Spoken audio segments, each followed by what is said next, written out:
Olá, mulheres que estão sonhando com uma posição executiva e na sua transformação em uma diretora na sua empresa ou em outra empresa, mas mulheres que querem essa ascensão de carreira. É com você que eu quero conversar. Eu sou Ana Maria Sena. Eu, durante mais de 20 anos da minha carreira, ocupei posições executivas em diferentes empresas, posições executivas de áreas fim, também posições executivas de área meio. Então, eu quero te ajudar a encontrar um caminho, o seu caminho, para chegar na sua posição executiva que está te esperando. Mas você precisa estar preparada, você precisa aprender a ver as oportunidades que muitas vezes estão passando aqui pertinho de você e você não está conseguindo localizar essas oportunidades. Ou não está conseguindo transformar algumas situações na sua vida, lá na sua posição aí como liderança meio, em oportunidades para que você seja sempre lembrada quando acontecem aí oportunidades nas posições executivas na empresa. Então, vamos conversar e hoje eu quero conversar com você sobre uma dúvida que acompanha muitos profissionais com relação às estruturas da empresa, né? Por que algumas empresas e algumas áreas têm supervisores, coordenadores, gerentes? Algumas empresas trabalham com a nomenclatura de gerência, outras empresas trabalham com a nomenclatura de coordenador, outras empresas trabalham com supervisores e diretores. Como é que é isso, né? Como é que é esse processo aí de definição da estrutura da empresa, né? Como é que a empresa vai se organizar para poder dar conta dos diversos desafios que ocorrem aí no dia a dia e que são os desafios para o crescimento da organização, para que a empresa perpetue no negócio, no mercado. Então, vamos começar primeiro com uma definição básica de organização, né? Então, de organização de posições, de organização de hierarquia, que são definições muito importantes. Bom, em primeiro lugar, com o advento aí da avaliação, da necessidade de achatar essa pirâmide hierárquica, porque antes existiam diretor, vice-diretor, gerente, subgerente, aí vinha coordenador, supervisor, chefe de linha, e aí você tinha aí 9, 10 posições até que conseguisse alguém que tomasse a decisão, que ajudasse o colaborador a tomar a decisão e resolvesse aí o problema do cliente ou o problema operacional na organização. Realmente era um exagero. Eu trabalhei numa empresa que tinha 8 níveis até chegar na diretoria responsável aí por decisões muito importantes na vida do cliente.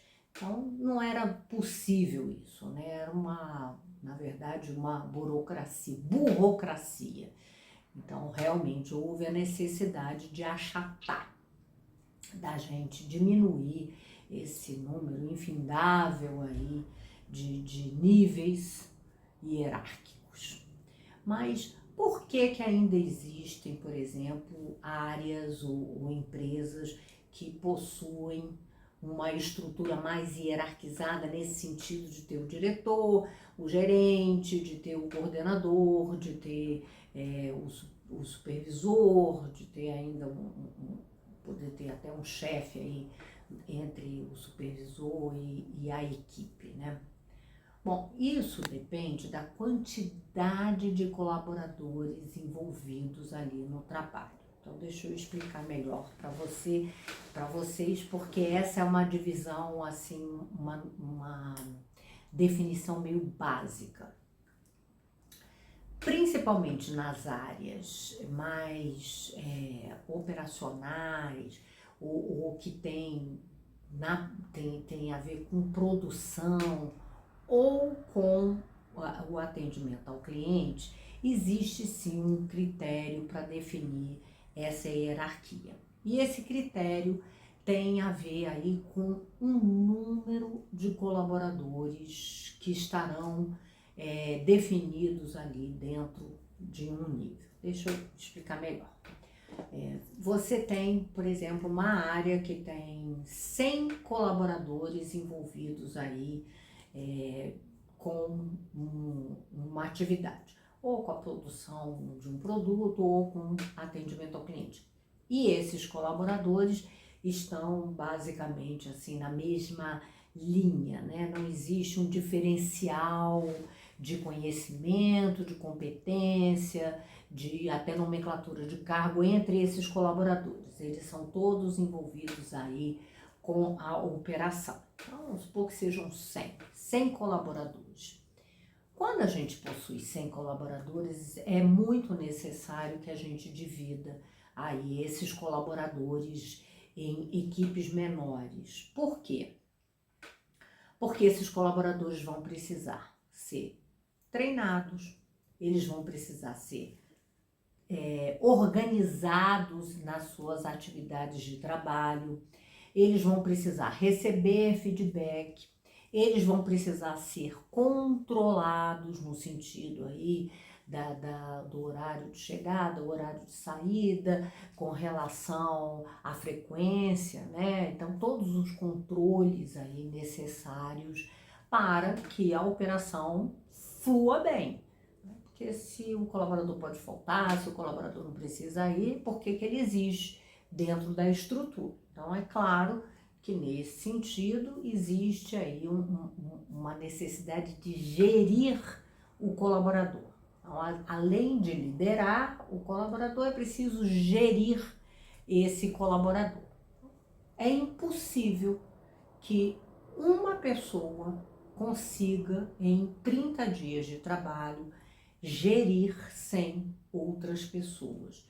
Ela não vai conseguir, não tem dia para gerir tudo isso, porque, obviamente, ela, como gestora dessas pessoas, terá outras atividades e existem algumas atividades burocráticas associadas a essa gestão dessas pessoas que vão impedir que essa pessoa consiga cuidar dessas 100 pessoas. Então, é por isso que se dividem em grupos.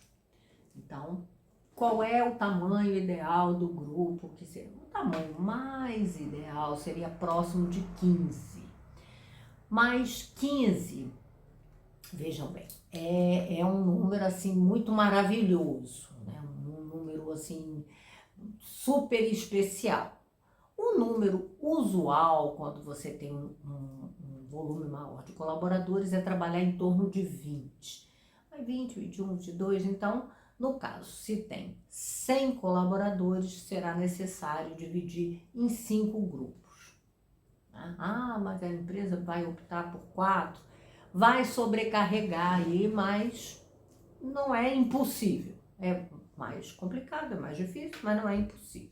Então, o ideal é trabalhar aí, então, né, contabilizando o lado dos resultados e contabilizando aí o volume de trabalho em torno de 20, né? O mundo maravilhoso seriam 15, mas a gente vai trabalhar com o pé mais no chão, 20. Então, seriam 5 grupos de 20. Então, eu teria a necessidade de ter 5 supervisores cuidando cada um de 20 pessoas. Agora, vamos supor que ao invés de 100, eu vou para 300. Aí eu já teria necessidade, obviamente, de 15 supervisores.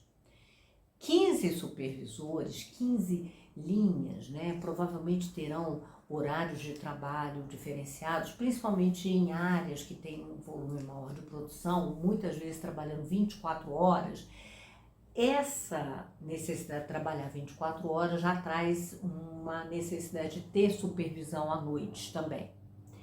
E 24 horas, lembrem que a empresa funciona normalmente, toda a equipe aí de liderança da empresa geralmente estará, né, no horário padrão, de 8 às 18, de 9 às 19, depende aí da organização da empresa. Mas a maioria dos líderes vão estar trabalhando nesse range aí de horário, né? Então, eu vou precisar ter alguém trabalhando à noite. Então, eu já estou com 15 supervisores. Quando eu chego aí nesse número de 15 supervisores, eu já tenho que subdividir. Então, não é possível que, por exemplo, esses 15 supervisores possam ficar aí ligados a um diretor que tem diversas outras atribuições e atividades estratégicas e relevantes do dia a dia. E aí surge a necessidade de ter 2 coordenadores. Pois é. Um vai cuidar da equipe de 7 supervisões, mais ou menos, depende aí também do tipo de trabalho, da subdivisão natural de produto ou das especificações do trabalho aí da empresa, das linhas de produção, quando é na fábrica, mas vai ficar aí mais ou menos dividido em 2 coordenadores. Quando eu passo a ter 2 coordenadores, surge aí a necessidade de um gerente tomando conta, já se justifica o gerente, e aí, obviamente, o diretor, que deve ter outros gerentes, passará a ter mais um gerente tomando conta aí dessa grande equipe, né? Porque a gente está falando de 300 colaboradores, né?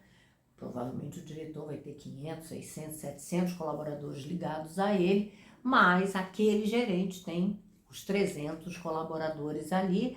Cada coordenador vai ter cerca de 150, pode ser 200 num, 100 no outro, aí depende das especificações, do nível de complexidade do trabalho, das exigências, aí tem um monte de fatores que vão definir aí melhor como vai ser a divisão entre os coordenadores e os supervisores em si. Qual é a diferença de atribuições e desafios entre cada um desses níveis aí que a gente está contabilizando? Existe diferença de nível? Sim, existe uma diferença bastante clara entre o que cada um vai estar fazendo. Eu vou explicar agora. O supervisor, ele é a ponta inicial onde tudo começa. Então, ele é o profissional que tem muito contato ainda com a operação em si, ele conhece muito da operação, ele conhece muito do sistema que é usado, ele conhece muito da metodologia de trabalho, ele está muito envolvido ali com a metodologia do trabalho, com os procedimentos necessários, com o padrão de qualidade, com o atingimento das metas diárias ali dos colaboradores, da equipe que ele lidera e de cada colaborador individualmente. Então, ele mede a produtividade dos colaboradores, ele conversa com cada um, ele dá feedback para esses colaboradores, ele está muito próximo dessa equipe, sempre visando ali o atingimento das metas individuais e a melhoria do trabalho ali da ponta, né? Então, se um colaborador falta, esse supervisor é capaz ou de redistribuir a tarefa entre os colaboradores ou dele mesmo assumir algumas tarefas para garantir que a operação continue em andamento. Ele conhece muito da operação. Então ele acompanha ali o colaborador ombro a ombro, ele está junto do colaborador o tempo todo, ele conhece muito daquele colaborador, ele tem um trabalho do tal do treinamento on the job, né? Que é o treinamento na linha ali da montagem, o treinamento durante a execução, o treinamento que acontece no dia a dia, é esse supervisor que é o principal responsável, não é? Ele vai treinar segundo as necessidades e expectativas que ele está vivenciando ali, está vendo ali que o colaborador não está conseguindo desempenhar bem a tarefa ou não está se comunicando da forma adequada com o cliente ou com o cliente interno ou externo, que o colaborador não está funcionando conforme o esperado. Então ele é que dá esse treinamento, essa orientação, ele assume a tarefa para mostrar, né? Ele é muito guia, o exemplo do colaborador. Mas e o coordenador? Bom, o coordenador é o cara que está avaliando, já sobe o nível de análise. Aí a gente está tendo um profissional que vai estar olhando para esse conjunto aí de supervisores que estão com ele e suas equipes e verificando esse desempenho. Então ele faz uma análise dos números. O supervisor está muito preocupado com o dia a dia, a produção do dia. Alcancei o que era esperado, alcancei as metas, como é que está a minha meta daquele dia. O coordenador já está olhando mais as metas daquele grupo ali.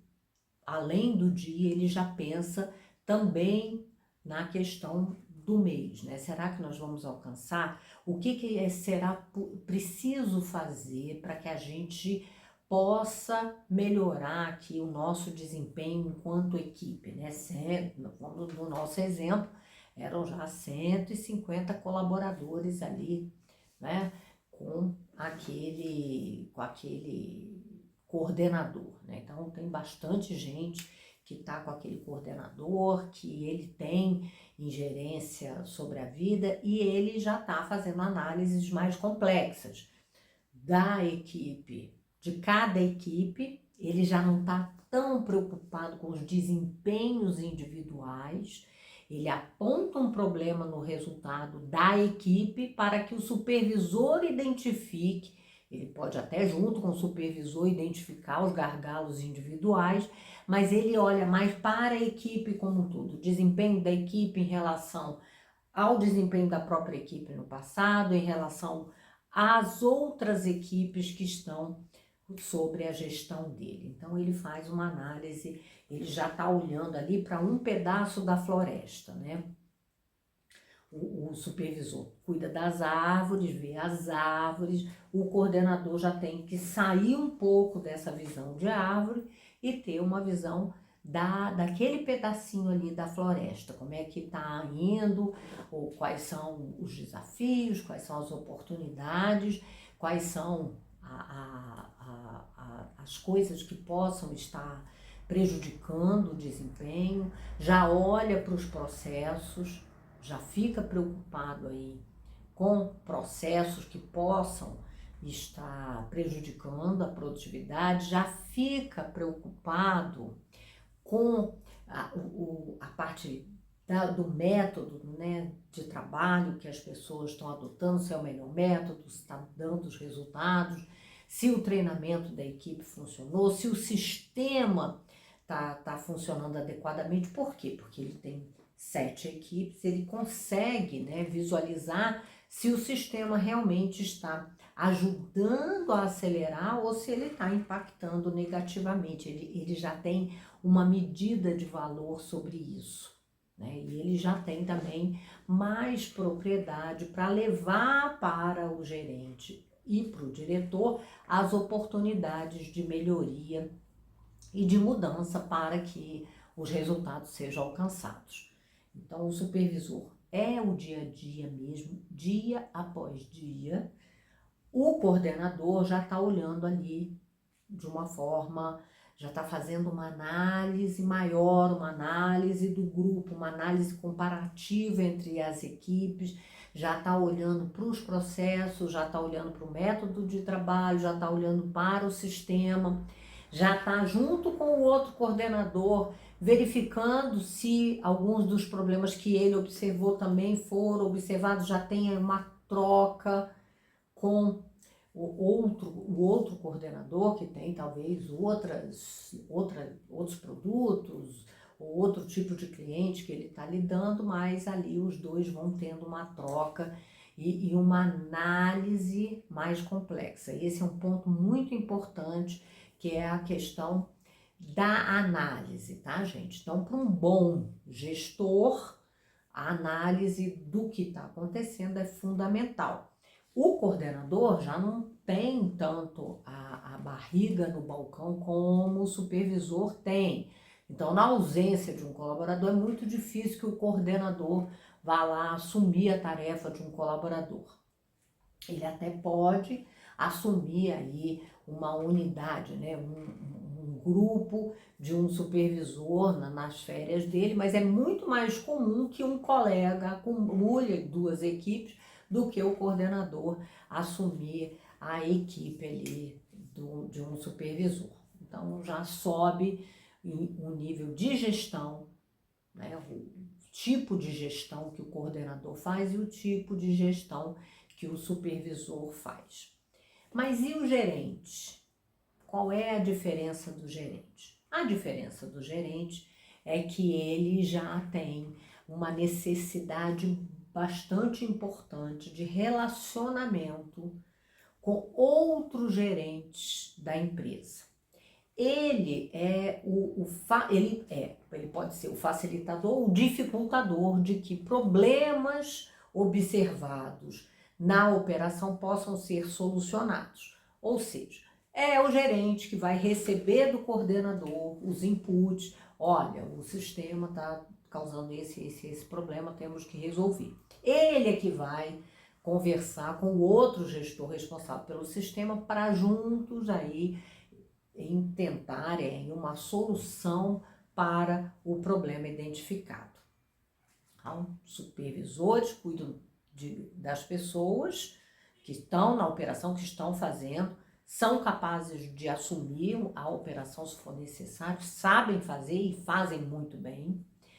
O coordenador entende como é que está funcionando ali, está muito próximo da operação, mas já não tem a ingerência direta sobre os colaboradores. O papel dele é uma análise daquele pedaço da floresta, uma análise mais aberta, né? Não é tão individualizada, uma análise mais aberta, e aí vai para o gerente, que aí sim tem uma responsabilidade maior, um número muito grande de colaboradores, subdividido, então ele tem, né, a responsabilidade de gerenciar aí esses supervisores, né, cerca de 15 supervisores, 2 coordenadores, ele que vai dando os inputs para que esses líderes funcionem em suas atribuições.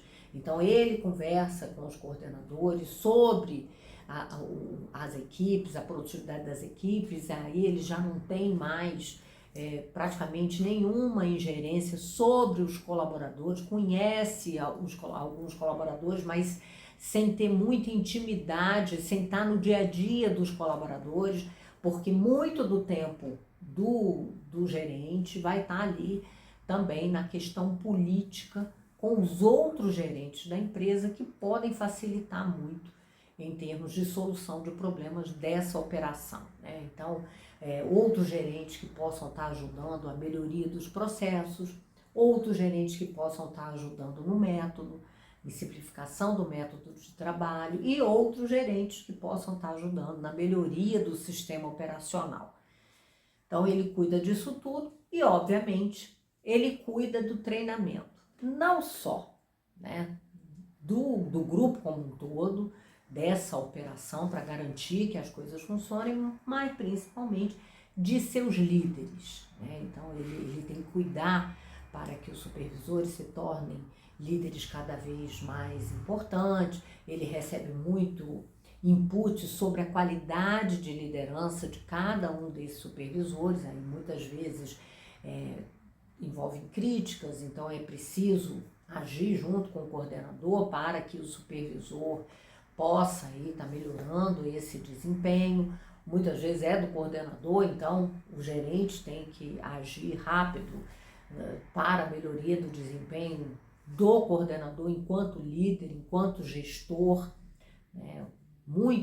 Muitas vezes são problemas relacionados à gestão de pessoas, uma insuficiência na gestão de pessoas, no que tange a todas as questões trabalhistas envolvidas. Então o gerente ele vai fazendo ali, né? Ele é mais um maestro, né? Ele funciona muito ali como um maestro dessa orquestra que tem muitos componentes e tem aí pessoas cruciais para que as coisas aconteçam, os resultados apareçam. Então, o gerente está muito preocupado já com o planejamento estratégico e o quanto que a equipe que está sob a gestão dele está contribuindo favoravelmente para o atingimento das grandes metas e objetivos da organização. Aí a pergunta que não quer calar é: qual é a diferença então do gerente para o diretor?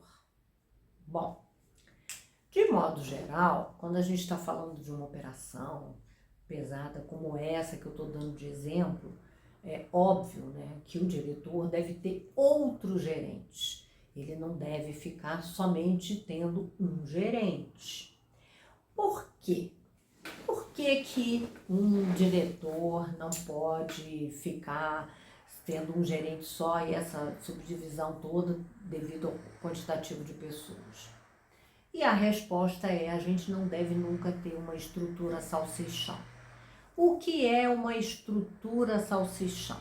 É uma estrutura em que a gente tem uma linha de comando com duas hierarquias diferentes, mas praticamente com a mesma responsabilidade e atribuição.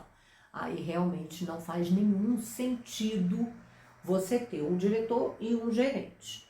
O sentido faz quando existe um diretor, mas existe dois gerentes, com estruturas diferenciadas. Ou temos o diretor, um ou dois gerentes, e aí eu tenho assessores, ou eu tenho coordenadores, porque na outra área a questão aí da divisão das tarefas, que eu já vou explicar daqui a pouquinho, define que possa ser um coordenador, que não há necessidade de ter um gerente. Então, geralmente, a boa estrutura, você tem que ter o diretor, pessoas ligadas a esse diretor, com equipes ou não. Então, um assessor pode não ter nenhuma equipe, é só um assessor ali com atividades muito específicas, muito relevantes para o resultado do grupo como um todo e da empresa. Então, tem um diretor, um assessor, um gerente, um coordenador de uma área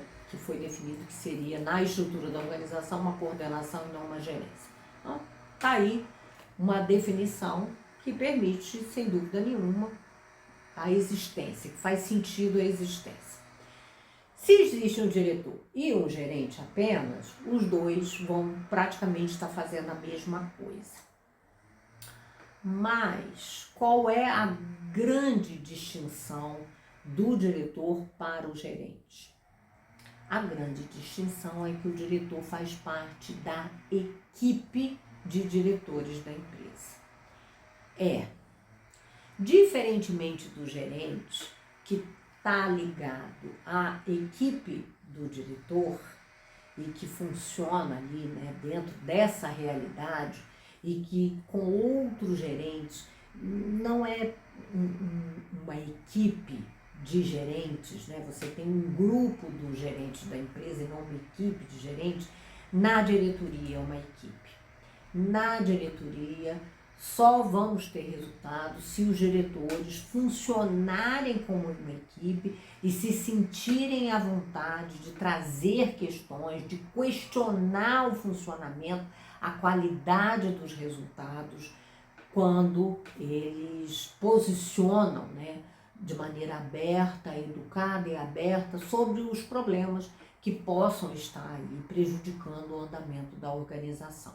Então, o CEO monta a sua equipe de diretores que precisa estar muito junto, funcionando realmente como grandes colegas de trabalho, que não é necessariamente a realidade no nível gerencial.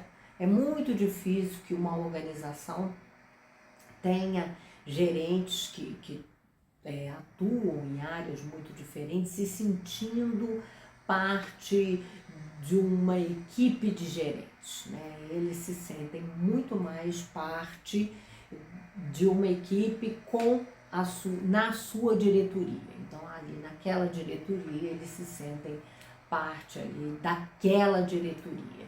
Eles dizem: eu trabalho na diretoria financeira, eu trabalho na diretoria de marketing da empresa tal, né? E enquanto diretor, ele trabalha na empresa tal, eu sou responsável pela área de. Então, tem aí uma diferença muito clara e muito relevante entre o diretor e o gerente. E o diretor, obviamente, ele está bem mais afastado ali do dia a dia de trabalho, ele está muito focado na priorização, ele precisa priorizar para os gerentes, coordenadores, supervisores, as atividades cruciais do dia a dia para se chegar ao objetivo da empresa, para se chegar aos objetivos e metas da sua diretoria. O diretor tem muitas atribuições que a gente pode colocar como atribuições de relacionamento, que a gente muitas vezes chama atribuições mais políticas no sentido do relacionamento. Então ele faz mais relacionamento com instituições externas à empresa, dependendo da área de atividade dele. Ele faz mais relacionamento, ele tem que ter tempo para isso, para fazer mais relacionamento com os outros diretores da empresa.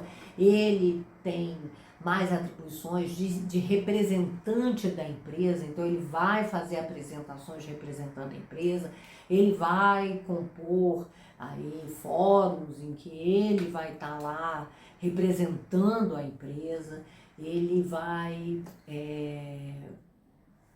responder aí às áreas de controle da empresa, ele pode assinar documentos da empresa. Então tem N situações que o diretor tem aí atribuições e atividades de dia a dia que não são atribuições e responsabilidades no nível gerencial, que o nível gerencial não precisa estar aí se preocupando. No nível gerencial, ele já tem aí atribuições e responsabilidades com a questão dos relacionamentos internos na organização, alguns relacionamentos externos, mas o forte é a necessidade do relacionamento interno na organização, com gerentes, com coordenadores e com até outros profissionais da diretoria, que ele aí tem que dar resposta, que ele tem que ajudar aí a solucionar os problemas. E com isso, né, ele tem atribuições que são diferentes da do diretor, mas que são atribuições bastante diferenciadas das atribuições dos coordenadores, que também têm atribuições bastante diferenciadas das atribuições da supervisão. A questão é, se todos funcionarem bem nos papéis, executando os papéis, as atividades e suas atribuições, é óbvio que isso vai fluir muito bem, que o trabalho vai funcionar, o trabalho vai trazer os resultados para a organização.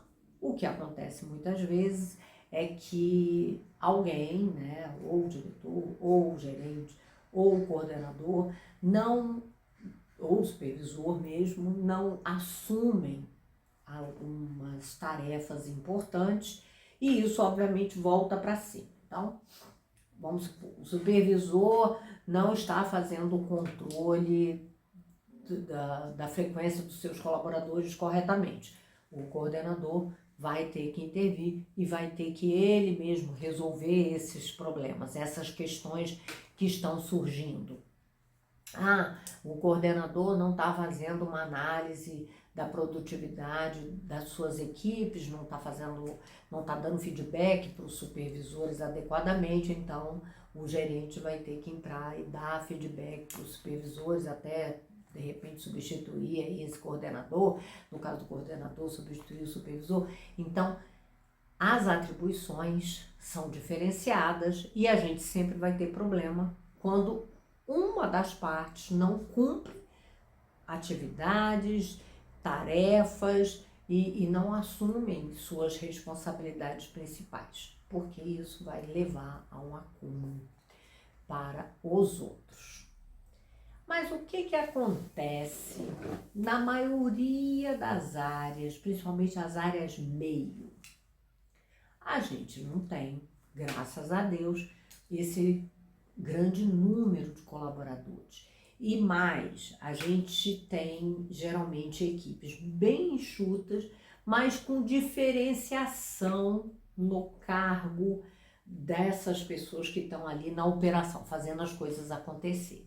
Então, a gente já não tem mais operadores, a gente tem cargos mais técnicos, né? Assistentes administrativos, auxiliares administrativos, a gente tem analistas, a gente tem técnicos, que tem profissionais da área de atuação ali, né, formando uma equipe, e isso é uma realidade muito diferente daquela realidade que eu falei. E aí é por isso, é principalmente nessas atividades que essa questão hierárquica se tornou muito relevante e o achatamento foi tão necessário. Por quê? Porque nessas atividades você não tem uma necessidade de ter aí muitos níveis hierárquicos. Ao contrário, você deve ter o menor número, o volume de hierarquia possível. Então, como é que deve ser, o porquê que essas áreas têm uma distinção diferenciada, como é que é a questão de nomenclatura e de cargo nessas áreas. Vamos analisar isso aqui agora com atenção, né? Porque é realmente um pouco complicado. Em algumas empresas não tem gerente, tem coordenador, então todo mundo é coordenador e tem os seus colaboradores embaixo ali, e os coordenadores são ligados ao diretor, mas o coordenador funciona como se fosse um gerente. Não, na outra empresa são supervisores e tem aí um gerente. Então a gente tem uma hierarquiazinha, tem um gerente, tem aí um ou outro tem um supervisor, e aí não fica muito claro por que tem, por que não tem. A gente tem uma outra situação que tem gerentes, mas os gerentes têm as atribuições mais semelhantes a um supervisor do que a um gerente em si. Realmente, a nomenclatura não define o papel e as atribuições do profissional na organização. Porque a definição da nomenclatura é uma decisão da empresa, é uma decisão estratégica, tática, operacional da empresa, né? Tudo misturado aí nessa decisão.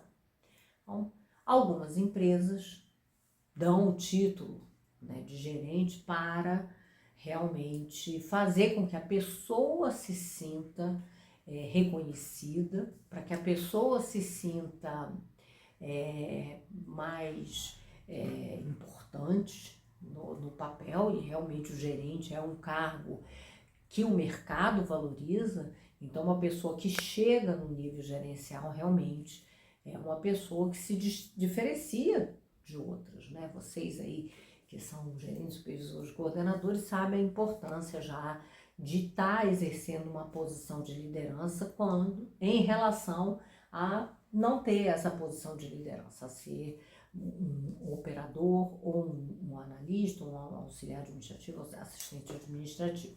Faz a diferença a nomenclatura. Mas a nomenclatura em si é uma definição da empresa. O que é importante é o seguinte: se eu tenho um gerente e esse gerente, na área de atuação dele, não tem muita subdivisão em termos de especialização, porque aí nas áreas meio, o que acontece? A gente tem especializações em termos de conhecimento, áreas de conhecimento. Então, por exemplo, no financeiro a gente tem ali uma especialização do contas a pagar, do contas a receber, do orçamento.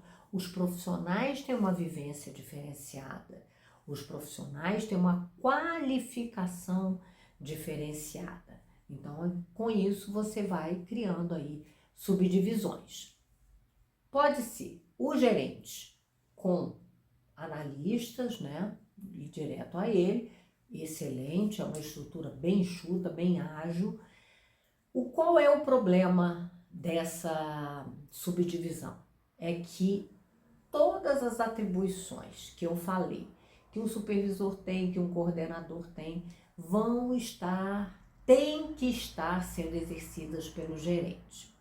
Então, se o gerente trabalha numa organização que tem muitas questões importantes aí de necessidade de relacionamento interno, de necessidade, por exemplo, no momento de mudança aí de sistema, no mudança de processos, de estar participando aí de reuniões para melhorias de processo, isso faz com que o gerente precise se ausentar mais do dia a dia das áreas ali que estão com ele, dos profissionais que estão com ele.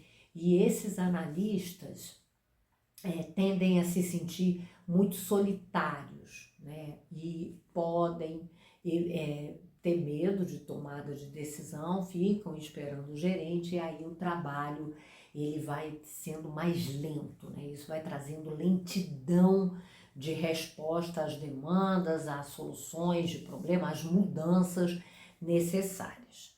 Então, o que a gente vê muito acontecer é ter o gerente, mas ter ali coordenações nessas áreas de conhecimento.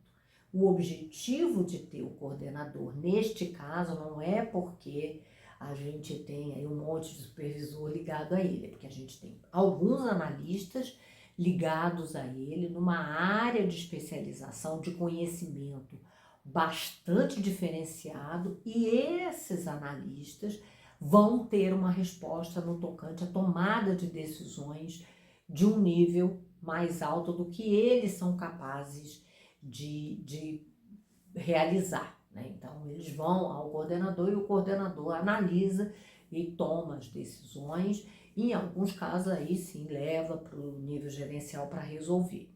Mas dentro das áreas meio, a grande questão é o conhecimento, a especialização e a subdivisão, ela surge pelas áreas de conhecimento. Então, por exemplo, na área de gestão de pessoas, RH, etc., a gente tem uma distinção bastante clara da questão da administração de pessoal ou do departamento de pessoal com relação às atribuições e atividades de gestão de pessoas, de RH, que são as atividades de recrutamento, seleção, avaliação de desempenho, treinamento, desenvolvimento, que é tão importante. Deixa eu ver mais outras atribuições que possam ter aí de muita relevância aqui a clima, gestão do clima, que é muito importante. Então aqui eu teria as atividades, cargos e salários. Como é que eu podia estar esquecendo dessa área tão palpitante dentro das organizações, que é a área de cargos e salários? Então tá tudo aqui, ó, que é diferente desse aqui, que tem aí os seus subprocessos, né, que são os subprocessos da administração de pessoal, admissão, demissão, benefícios, folha de pagamento, né? Então aqui a gente tem uma outra subdivisão e subprocessos de altíssima relevância, muitos que estão interligados aqui, né, aos outros subprocessos da área de gestão de pessoas. Então tem interfaces importantes aqui e todas essas áreas têm muitas interfaces com outras áreas da empresa. Então é muito comum que essa área aqui, né, de gestão de pessoas, de RH, a gente tenha coordenadores, né, um coordenador de cargos e salários, um coordenador de recrutamento e seleção, um coordenador de avaliação de desempenho, clima, não sei o quê. Então, tem aqui um conjunto. E já nos subprocessos da administração de pessoal, geralmente a gente tem um coordenador, um gerente, e tem alguém, um supervisor da folha, um responsável pela folha, um profissional que tem aqui uma vivência muito grande, afinal é uma responsabilidade muito grande, como eu já disse em outras ocasiões, né? Folha, despesa de pessoal pode representar aí 60% da receita da empresa em algumas organizações. Então, esse profissional que cuida da folha tem aí uma importância, uma relevância em termos de accountability muito grande, porque ele responde por 60% da empresa. Se ele errar, ele pode trazer consequências muito sérias para a empresa. Então, temos isso, e aí tem aí analistas de benefício, analista de demissão, analista. Então, cada empresa vai ter aqui uma configuração dependendo do quantitativo de pessoas na folha, porque aí é uma área de operação, né, que se assemelha mais àquela primeira área que eu estava falando, que tem uma produção, né? Então, você cuidar de uma folha, cuidar de um conjunto de colaboradores da empresa de 100 pessoas é um desafio para a área de administração de pessoal. Quando isso chega a 8.000 colaboradores, o desafio é muito maior, né? Porque é muito dinâmico, né? Porque lembra que todos os controles de frequência passam pela administração de pessoal, todas as questões trabalhistas passam pela administração de pessoal. Então é uma área muito palpitante, que tem muita mudança e tem muita interferência, e que as outras áreas, os outros gestores, trabalhando muito bem, ajudam muito a administração de pessoal, e eles trabalhando muito mal atrapalham muito a administração de pessoal. Então, a gente está falando de organizações diferenciadas. Então, é bem possível que esse diretor de RH, né, tenha aí 2 gerentes. É bem possível o gerente que cuida da administração de pessoal e o gerente que cuida da área de RH, gestão de pessoas, área de gente. E cada um vai ter uma estrutura para dar vazão aí ao trabalho e às necessidades da empresa.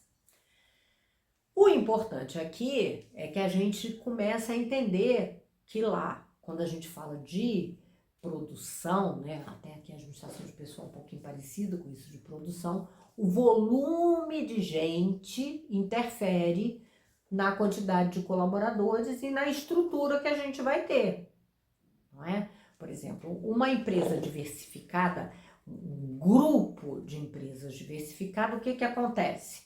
Ele vai ter folhas diferenciadas. Então, ao invés de ter uma folha, gerir a necessidade de gerir uma folha, tem que gerir diversas folhas, fechar diversas folhas ao longo do mês, com características de negócio, com acordos coletivos de trabalho ou com dissídios coletivos de trabalho diferenciados, e isso vai impactar muito no funcionamento dessa área de administração de pessoal.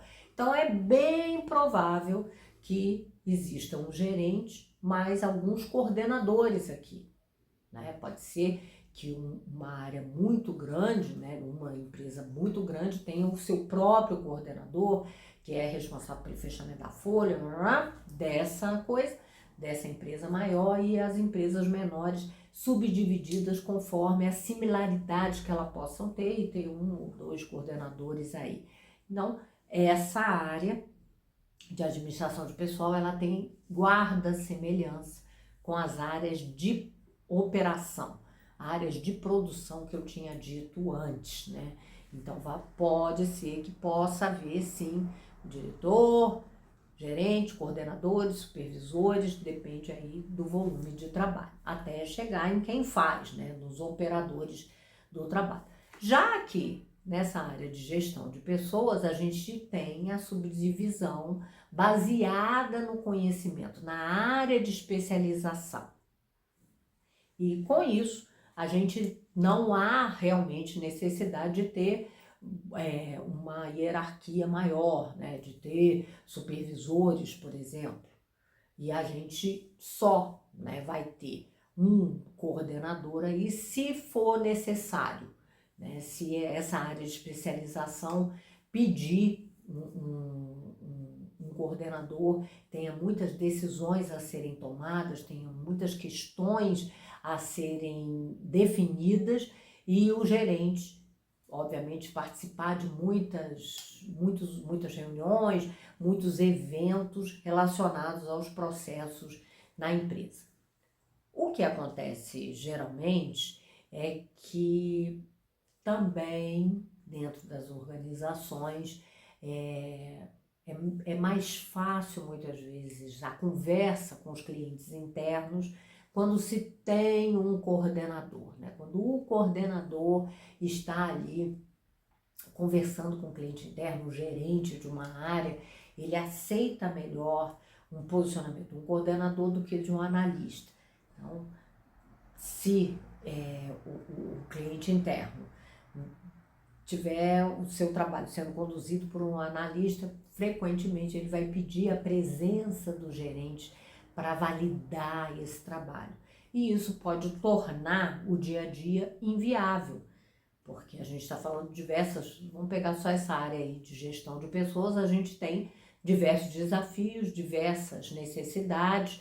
Muitas vezes o gerente é solicitado sim a estar resolvendo problemas com outras áreas relevantíssimos, problemas relacionados a mudanças, problemas relacionados ao clima organizacional como um todo, decisões estratégicas da empresa, e aí você tendo só o analista pode levar a que decisões fiquem aguardando a presença do gerente.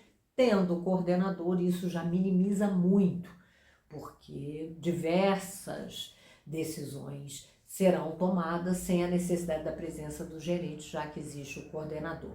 Então, a decisão de estrutura, ela vai depender, obviamente, de áreas de conhecimento e do volume de interrelações que o gestor tiver. Um gestor que tem pouca, né, que faz pouca interface com outros gestores da empresa, ele não necessariamente precisará de um coordenador nas suas unidades de conhecimento, né? Ele pode trabalhar ele diretamente com os analistas, tendo aí sim um analista mais sênior, que aí geralmente é com quem ele vai conversar mais sobre a área de convergência desse analista, a área em que esse analista atua. Então ele vai estar aí trocando muito com esse analista, que provavelmente vai ter um analista júnior, um assistente, um auxiliar com ele ali para a realização dos desafios do dia a dia. Ou seja, sintetizando, há necessidade de achatar sim, quanto mais gente no meio aí, sem uma justificativa da existência, a tal da estrutura salsichão nunca pode existir. Sempre, se eu tenho uma pessoa no comando aqui eu teria que ter no mínimo 2 pessoas subdividindo aí as atribuições. Vamos ficar claro isso, que essa necessidade é crucial. É crucial também, por exemplo, no caso de um diretor, ter 2 gerentes, porque com esses 2 gerentes ele pode desenvolver melhor cada uma dessas áreas aqui de atuação, né? Ele pode, muitas vezes, há necessidade de estar dividindo aí os recursos entre essas duas áreas e tendo dois interlocutores lutando por aquele, com argumentos e mostrando a relevância, ajuda muito no processo de tomada de decisão para um processo mais justo e mais equitativo para a obtenção aí das metas da empresa. Bom, o funcionamento da empresa é melhor. A estrutura não pode ser um salsichão, a estrutura tem que ser sempre de divisão aí de áreas de atuação para que o processo de tomada de decisão seja mais apurado. E também que o funcionamento da área seja melhor, porque os colaboradores vão ter pessoas ali com quem eles podem ter um acesso mais rápido e pode resolver problemas melhor. Então, sempre pensando nisso. Áreas muito grandes, que eu tenho muitas pessoas na operação, realmente o supervisor é o cara ali, ele faz toda a diferença para o funcionamento do setor. E aí, obviamente, esses supervisores, quando o número de supervisores cresce muito, eles são subdivididos em coordenadores que vão falar com gerentes, que aí vai falar com o diretor, que provavelmente tem outros gerentes, assessores, analistas, etc., que estão ligados a ele. E com isso, a estrutura está justificada, está explicada. Aí muitas pessoas podem estar se sentindo pouco valorizadas porque tem ocupam um cargo de coordenador. Ah, não, eu ocupo um cargo na empresa que é coordenador, não é gerente, a empresa não trabalha com a nomenclatura de gerente.